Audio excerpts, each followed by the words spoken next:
Crikey! Oh my goodness me.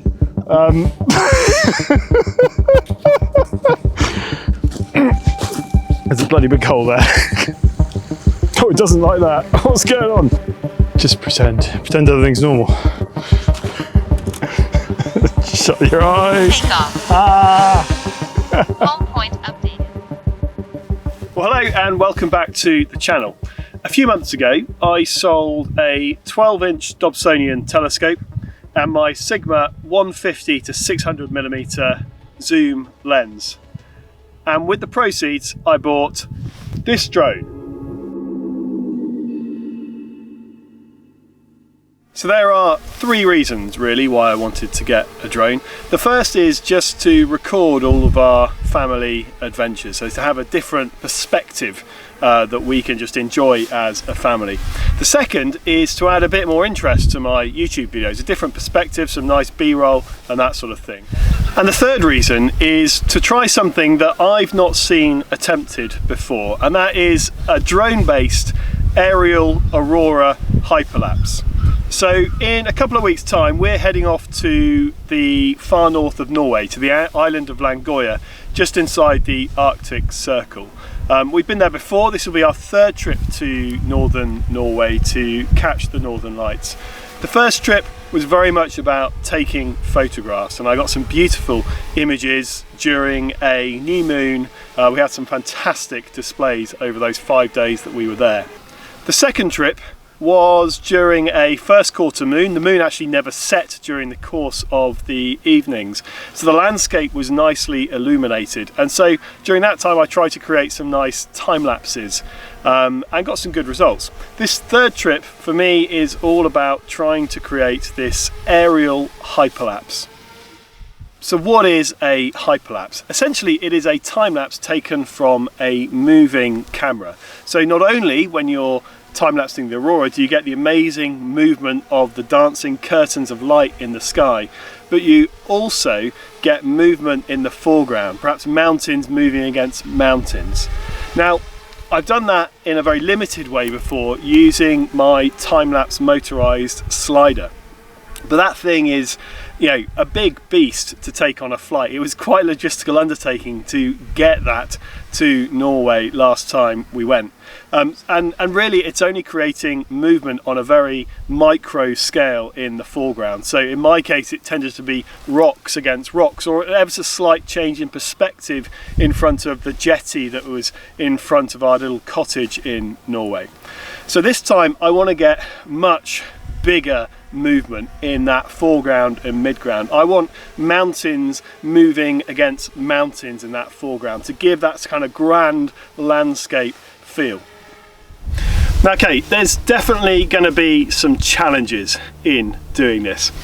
Number one, and in fact number two, is it's going to be night time.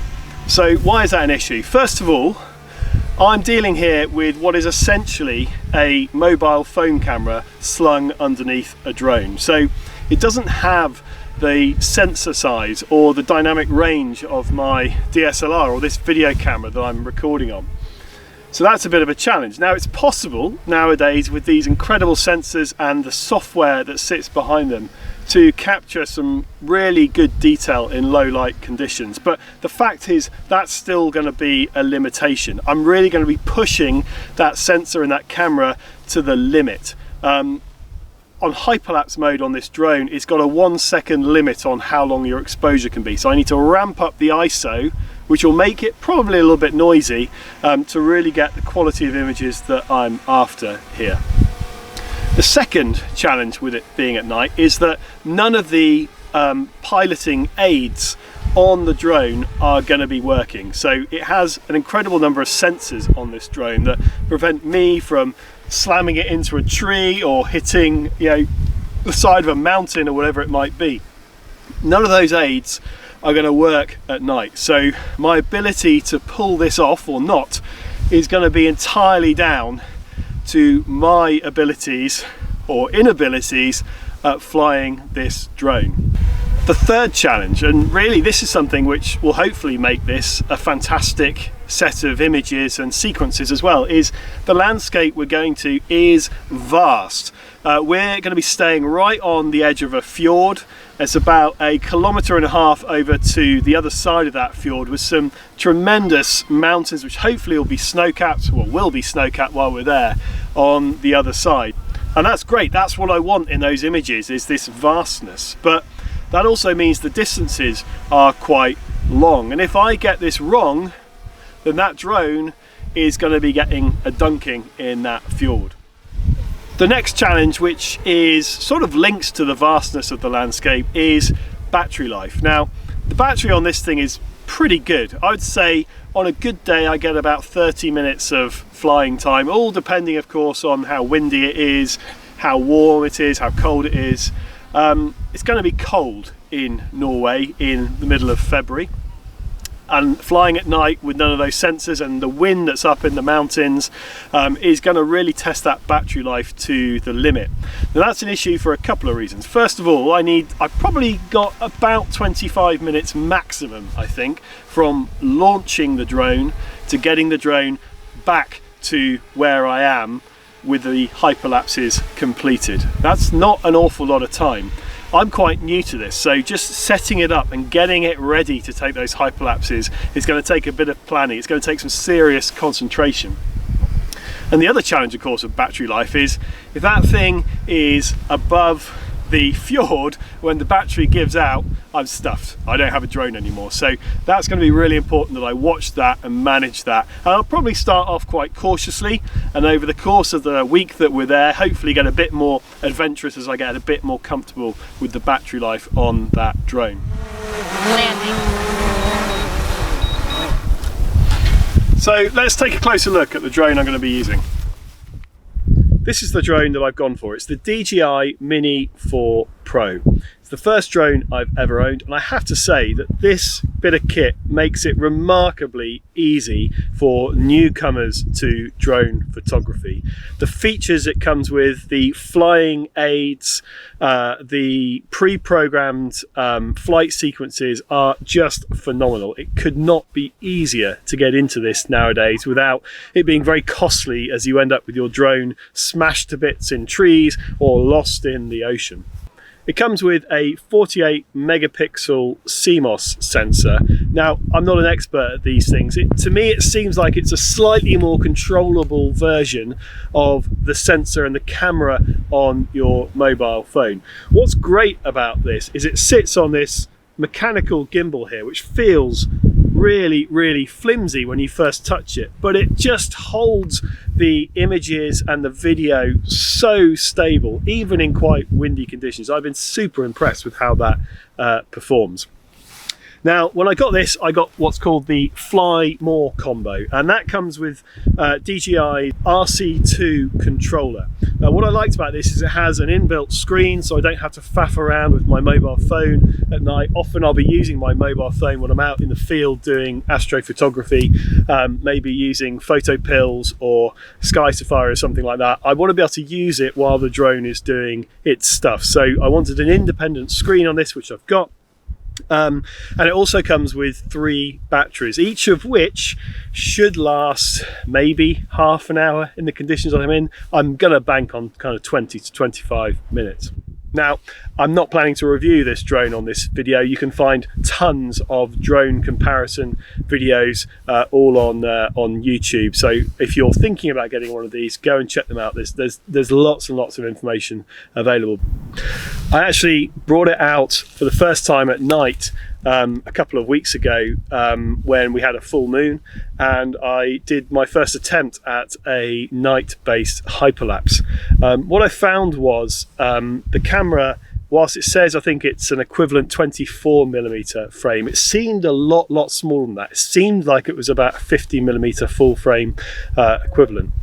So I struggled to get much of the sky along with the ground. Now, what I did to combat that was turned the camera into portrait orientation, and you can do that natively, so the camera actually spins round on this gimbal to do that. That might be very different in the mountains of Norway, because a lot of the mountains will be higher than where I'm flying. So hopefully I can point the camera up and still have a landscape hyperlapse. I think this proves the concept that it is possible to use this drone at night. You can see stars in the sky. This camera is sensitive enough at the higher ISOs and 1 second exposure to get the stars in the sky. If it's getting the stars, it will definitely get the bright aurora. You can see the landscape in the moonlight, so you've got enough dynamic range to get the shadows nice and bright, I suppose, to see a lot of that. In bright moonlight that's covered in snow, you'll see that really easily, I think. But next stop for me is Langøya in northern Norway. Really looking forward to it, and hopefully by the end of this video you'll see my proof of concept turned into reality, that I'll have a drone-based auroral hyperlapse in the mountains of Norway. So in the middle of February we headed as a family to the far north of Norway, and I'm always amazed at how just with a day's fairly straightforward travelling you can get right up into the Arctic Circle in a fairly civilised manner. Now, whilst we had an amazing week in a beautiful landscape with friends, for most of the week we lacked two key things for aurora chasing, and the first was clear skies. Thick cloud and snow prevailed for almost the entire week, and whilst it was beautiful, it was no good for viewing the night sky.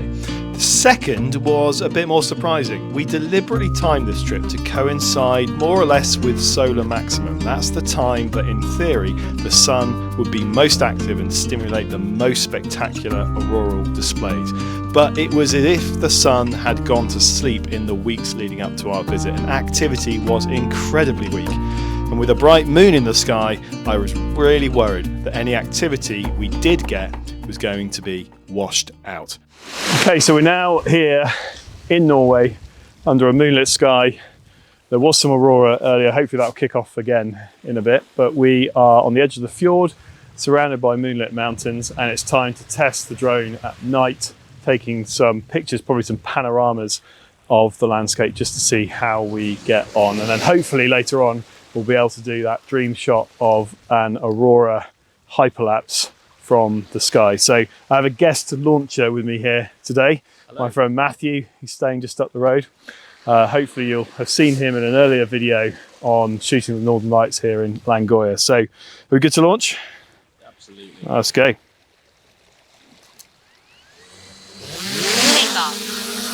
Okay, awesome.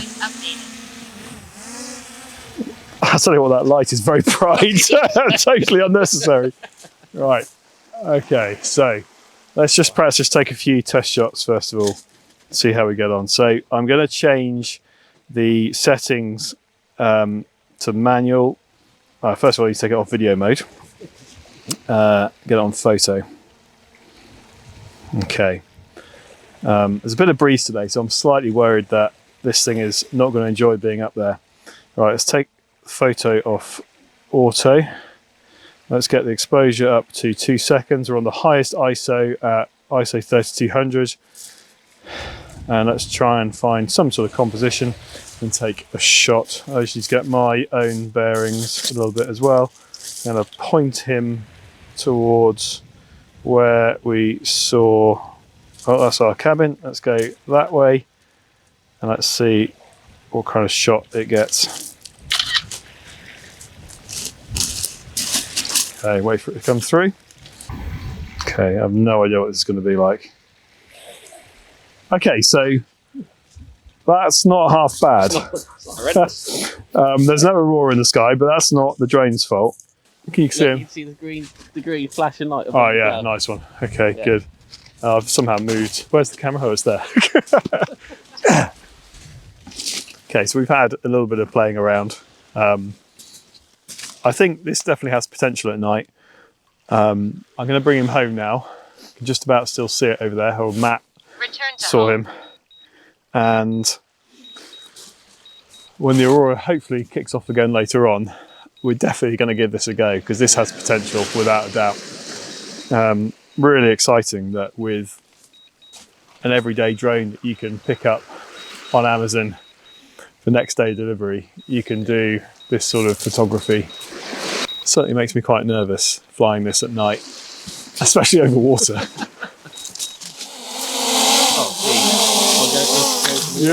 Yeah, so there, and it'll come to your hand. Just wait until it's landing. Perfect. Like a pro. Like a pro.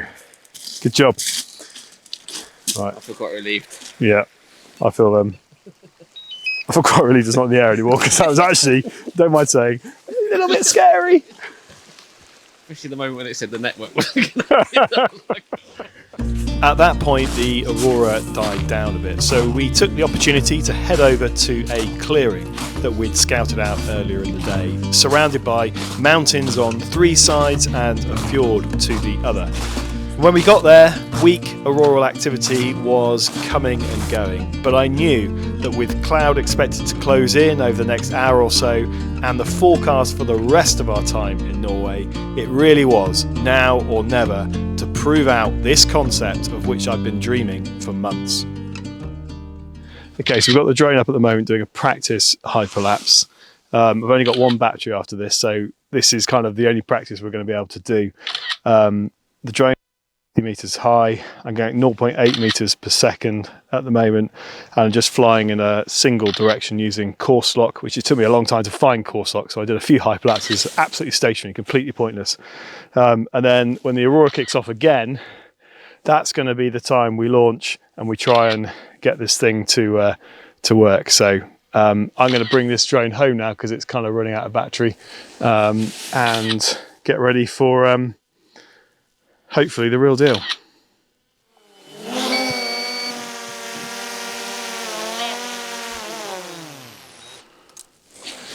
Job done. Right. This could be the attempt. Hopefully you can see some pillars forming just behind us here. So we've got 1 battery left. We need to get to the start where we want to do this hyperlapse, and then we need to remember how to do the hyperlapse, and then we need to get it rolling. So Matt, do you want to come and launch? You are part of this story whether you like it or not. Just need to wait for it to work out where it is. Come on. I'm ready. Okay.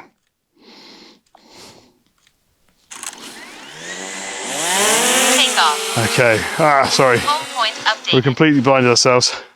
Right. Let's get ourselves off to where we want to start this. Over there.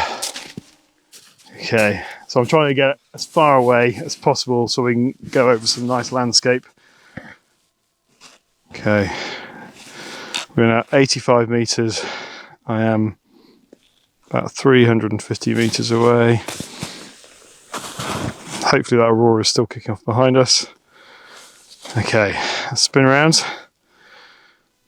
Hyperlapse mode. Course lock. Lock's course. Okay. So then we need to set. I think that's a reasonable course, I think. That'll do. Lock it. Okay. We want 4-second interval, longer than 5 seconds. Ideally I want this time to be 10 seconds. Get 0.5 meters per second. I think that'll do.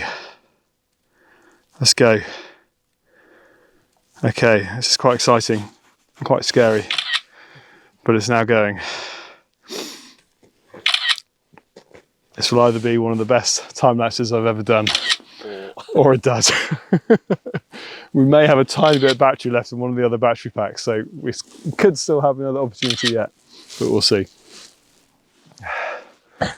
So there he is, you can see his little green light. Valiantly defeating the wind. So if this all works, as I think I've said before, this is just a proof of concept. This drone is never going to produce the best auroral images. It's basically a mobile phone camera slung underneath a drone, and as impressive as it is, it's not designed for low light photography. So if this works, this could be the beginning of investing a bit more in different sorts of drones, and ultimately maybe one day slinging a camera like the Sony A7S underneath a drone and operating that remotely, and hopefully getting some amazing shots with a kind of proper rig. I might be some years off yet though, we'll see how this turns out. I might be putting the cart before the horse a bit. Okay, so I think we've got about 6 minutes left or so of the time-lapse sequence. I don't know if you can see the flashing green light up there. We were just talking about whether it's going to clear that ridge. So the drone is at 85 meters elevation from where we are. I don't know how tall that ridge is with the trees on there. It seems to be getting a little bit closer. We're going to be watching it really carefully over the next couple of minutes to see whether we're going to need to raise the altitude, because the last thing in the world I want is for it to hit those trees, even though it'd be quite cool having it skimming along. So I just hope it's going to be okay. I can't tell how much further forward it is. Okay, I have stopped that sequence a little bit early. I feel better. And I don't know if that was the right call or not, but I was terrified that was going to hit some of the trees. So looking on the back of here, the crosshairs were pointing at trees, and it was hard to tell how far away they were. But I was no way was I going to take a chance on that. So we might quickly look at the video and see what it created.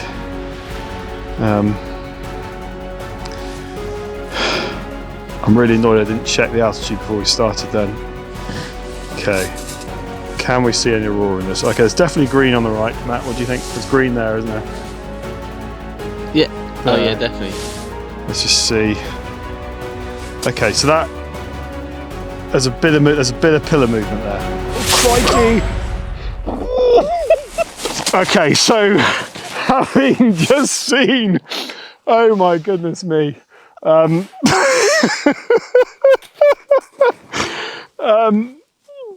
we stopped that just in the nick of time. That's actually quite scary, and I've now got goosebumps because, and you'll see this when I show you, but it was like watching a horrible car crash video just before the point of impact. Oh my goodness me, thank goodness we stopped that. I did a long walk up the hill. That's 417 meters to be precise according to this. That's close. As you can hear, it's telling me the battery is really, really, really low. Right, so bright. Landing. So nice to see you again. So with disaster narrowly averted, the last of my batteries used up, and with high hazy cloud rolling in, we decided to call it a day. But looking at the edited and stabilised hyperlapse footage, do you know what? It's not terrible. You can clearly see what was a fairly faint aurora. The landscape's got some reasonable detail in it, and I think with a bit more practice, I've no doubt it would be possible to generate something truly stunning, and I will definitely be attempting this again. If you've got this far, thank you so much for watching, and if you're mad enough to give this a go at some point, then I really would love to hear from you. And I will see you back again on the channel for some more typical Nightscape adventures very soon. We've got a bit of battery left in the other thing. Yeah. Should we see if we can find some more trees somewhere? That wasn't extreme enough. I like how we deliberately picked an open area, and then the first thing we've done is try to fly.